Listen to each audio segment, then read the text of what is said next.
Materi IPA, kelas 7 semester 1, suhu, kalor, dan energi di sekitarku. Pada pertemuan yang sebelumnya, yaitu kita membahas hubungan kalor dengan perubahan suhu. Nah, pertemuan ini kita akan melihat hubungan kalor dengan perubahan wujud. Jadi kalor juga bisa merubah wujud suatu benda. Kita akan pelajari bersama-sama. Yuk. Perubahan wujud. Perubahan wujud ada 3 wujud zat, yaitu padat, cair, dan gas. Nah, yang pertama, perubahan wujud padat menjadi gas atau sebaliknya, gas menjadi padat. Nah, kalau padat jadi gas, itu prosesnya menerima kalor. Jadi dari yang padat ke gas, itu menerima kalor. Contohnya, yodium, kapur barus, naftalin juga sejenis kapur barus, Nah, terus gas menjadi padat. Kalau gas menjadi padat itu melepas kalor, turun, kalor dilepaskan sehingga wujudnya dari gas menjadi padat. Contohnya yodium salju di atmosfer bumi. Nah, sekarang kita lihat lagi perubahan wujud cair menjadi gas atau sebaliknya, gas menjadi cair. Nah, kalau cair menjadi gas, itu namanya menerima kalor. Contohnya air jadi uap air. Dipanaskan, Nah, kalau gas jadi cair, itu melepaskan kalor. Contohnya uap air menjadi air, Jadi pada waktu kamu memanaskan air, misalkan sudah panas, apinya dimatikan, terus kamu tutup. Nah, berapa lama kemudian ditutupnya akan timbul embun, itu uap air yang menjadi air, dia melepaskan panas. Yang terakhir itu perubahan wujud padat menjadi cair atau sebaliknya, cair jadi padat. Nah, padat jadi cair itu menerima kalor, Nah, contohnya es jadi air, itu dipanaskan, esnya atau ditaruh di luar di suhu ruangan, dia akan berubah jadi air. Nah, cair jadi padat itu namanya melepas kalor, dibekukan, Itu contohnya air jadi es, Itu namanya melepaskan kalor, maka itu berubah dari cair menjadi padat. Nah, ini ada beberapa istilah yang berhubungan dengan perubahan wujud dari padat jadi cair atau sebaliknya. Yang istilah pertama, titik lebur. Suhu ketika zat padat berubah menjadi zat cair. Itu perubahan wujudnya, maka suhunya tidak berubah, maka disebut titik lebur. Titik beku, kebalikannya, suhu ketika zat cair berubah jadi zat padat. Di situ suhunya juga tidak turun, tapi dia pasti titik bekunya, dia berubah wujud.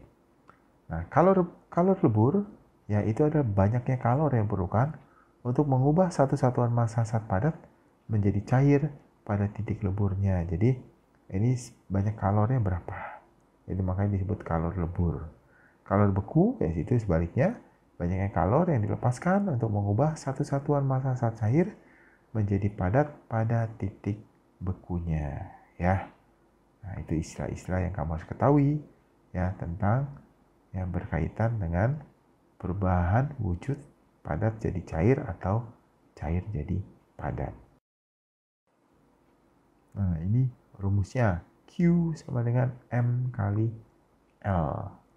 Di mana L itu kalor lebur. Nah, titik lebur itu biasanya sama dengan titik beku. Kalor lebur juga sama dengan kalor beku. Sekarang kita lihat contoh soalnya supaya kamu nggak terlalu bingung rumusnya buat apa sih. Nah, kita lihat contoh soalnya. 100 gram es dipanaskan hingga mencair seluruhnya.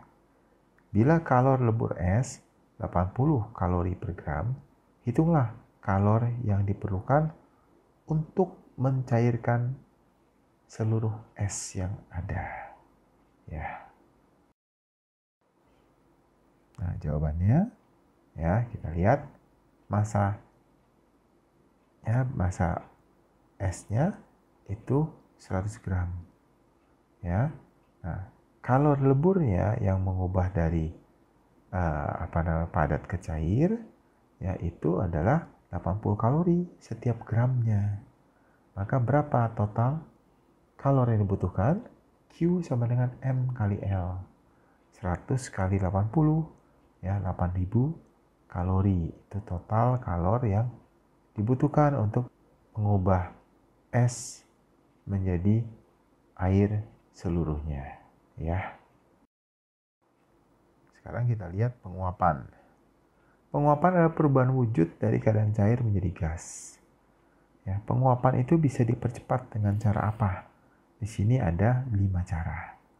Ya, yang pertama, memanaskan zat cair. Jelas, kalau dipanaskan ya lebih cepat. Ya, suhunya naik, maka dia lebih cepat terjadi penguapan. Yang kedua, memperluas ya permukaan zat cair, ya, memperbesar luas permukaan zat cair. Ya, berarti kita besarkan, maka otomatis lebih banyak ruang yang bersentuhan dengan udara, ya, sehingga airnya bisa lebih mudah, ya, ya, itu menguap. Yang ketiga, mengalirkan udara kering di permukaan zat cair. Ya, itu maksudnya apa? Ya, itu ditiup, ya. Permukaan zat cair itu kan pada waktu dia menguap, itu kan otomatis banyak uap airnya di atasnya. Ya, kalau kita tiup, kita singkirkan uap air di atas permukaan zat cair, maka itu zat cairnya bisa menguap lagi dengan lebih cepat. Ya, ditiup, ya, kalau bahasa sehari-harinya ditiupin. Ya. Terus yang keempat, mengurangi tekanan uap di permukaan zat cair. Jadi kalau mau lebih cepat menguap, dibuka tutupnya. Kalau kamu manaskan air misalkan, atau manaskan apa saja, ya, dibuka. Nah, itu akan mengurangi tekanan uap di permukaan zat cair, jadi lebih cepat menguap. Tapi hati-hati, ada beberapa jenis, ya, makanan atau masakan yang justru harus ditutup, harus ditambah tekanannya. Kalau enggak, dia tidak jadi masakannya, ya. Jadi hati-hati, enggak semuanya harus dikurangi tekanan uap. Ini hanya untuk penguapan saja.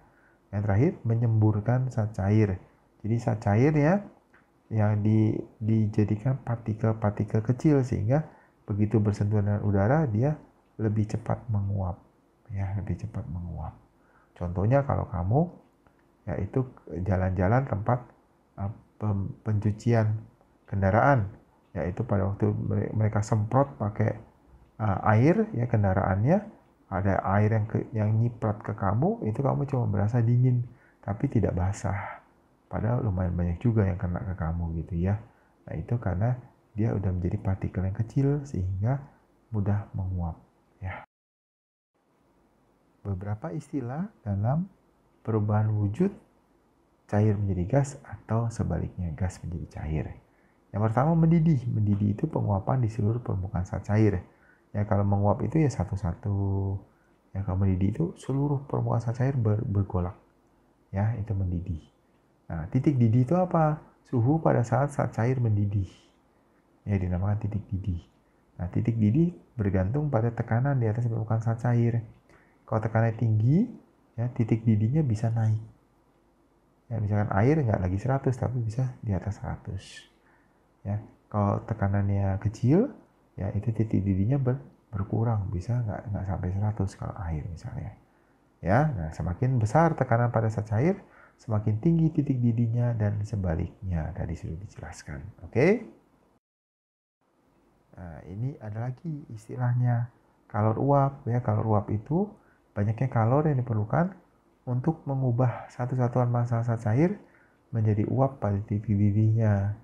Nah, kalor embun itu kalor yang dilepaskan mengubah satu satuan massa gas menjadi cair pada titik didihnya. Ya. Nah, mari kita lihat rumusnya. Ya, itu dimana ditulis deh, kalor uap itu sama dengan kalor embun. Ya. Maka rumus Q sama dengan M kali U. Ya, U ini adalah kalor uap. Ya. Kalor uap. Itu U, ya. Rumusnya mirip dengan kalor lebur, ya. Nah, kalau kalor lebur M kali L, kalau ini M kali U. Ya, sama aja sih sebenarnya sih. Ya. Oke. Mari kita melihat contoh soalnya ya supaya kita tahu rumusnya penggunaannya bagaimana. Ya, contoh soal 100 gram uap air didinginkan hingga berubah seluruhnya menjadi air. Bila kalori uap air 540 kalori per gram, hitunglah kalori yang dilepaskan. Ya, jadi di sini uap air masanya kita tahu, didinginkan berubah menjadi air. Kalau uap air diberitahu, hitung kalori yang dilepaskan. Oke? Yuk kita lihat penyelesaiannya. Ya, masanya uap air 100 gram, berarti M-nya 100 gram. Ya, kalau uapnya 540 kalori per gram, itu U-nya. Maka Q-nya sama dengan M kali U, 100 kali 540. Ya, itu hasilnya 54.000 kalori. Oke, ya gampang ya, tinggal masukkan dalam rumus. Nah, sekarang kita lihat efek Tyndall. Apa itu efek Tyndall? Ya, percobaan regulasi Tyndall. Ya, menunjukkan bahwa titik lebur es dapat diturunkan dengan cara menambah tekanan di atas es. Jadi kalau ditambah tekanan di atas ya zat yang akan melebur, ya maka titik leburnya bisa turun. Ya, ini hasil dari eksperimen dan pengamatan si Tyndall. Ya.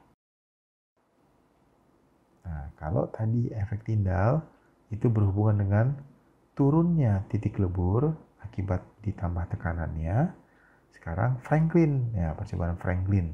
Nah, Franklin ya mencoba untuk menunjukkan bahwa titik didih zat cair juga ya itu tidak selalu pasti ya dapat diturunkan dengan cara mengurangi tekanan di atas zat cair tersebut. Ya, artinya titik didih zat cair juga dapat dinaikkan kalau tekanannya ditambah. Ya, itu hasil dari percobaan Franklin. Ya, nah itu ya. Jadi kalau dia titik didihnya turun kalau dikurangi tekanan. Kalau ditambah tekanan titik didihnya naik. Ya, itu apa namanya? Cara kerjanya itu digunakan salah satunya untuk panci presto. Ya, supaya ngempukin daging gampang. Ya, pakai panci presto. Ya, ditambah tekanannya sehingga titik didihnya naik, makanya lebih cepat empuk daging kalau dimasukkan ke panci presto. Ya. Nah, apa yang kita pelajari dari video pembelajaran kali ini? Yang pertama, selain menyebabkan perubahan suhu, kalor juga mengakibatkan terjadinya perubahan wujud suatu benda ya. Tadi sudah kita bahas ya, titik lebur zat padat dapat diturunkan jika tekanan ya pada permukaan zat tersebut ditambah ya. Leburnya bisa turun. Nah, titik didih zat cair dapat diturunkan jika tekanan di atas permukaan zat cair tersebut dikurangi. Atau sebaliknya, kalau tekanan ditambah, titik didihnya justru naik. Ya, itu yang kita pelajari ya pada video pembelajaran kali ini. Tibalah tugas mandiri. Nah, tugas mandiri kali ini soal hitungan dua-duanya. Ya, soal yang pertama ya, kalori yang dibutuhkan untuk meleburkan tembaga itu 515.000 Joule. Jika kalori lebur tembaga 206.000 Joule per kilogram, hitunglah massa tembaga tersebut ya, massa zat tersebut. Ya, ini gampang, tinggal masukin aja ke dalam rumus ya. Oke. Nah, tugas yang kedua ya, 200 gram air, suhunya 100 derajat Celcius, diberikan kalori sebesar 81.000 kalori. Nah, jika kalori uap air 540 kalori per gram, hitunglah jumlah air yang belum berubah menjadi uap air. Jadi pada waktu dipanaskan kalori sejumlah 81.000 kalori, ya apa yang terjadi? Apakah seluruhnya berubah? Atau ada sebagian yang sudah berubah, ada sebagian yang belum? Nanti kamu hitung. Ya, oke. Yuk semangat, ya belajar, ya pelajari video pembelajarannya, ya dengan di buku-buku juga di internet, ya sumber-sumber lain kamu pelajari, terus kamu juga kerjakan tugas mandirinya, ya. Sudah selesai kita belajar kali ini, ya, kamu simak baik-baik ya video pembelajarannya, ya kamu pelajari dan kamu kerjakan tugasnya yang baik. Ya, sampai jumpa di video berikutnya. Ya, selamat belajar. Oke?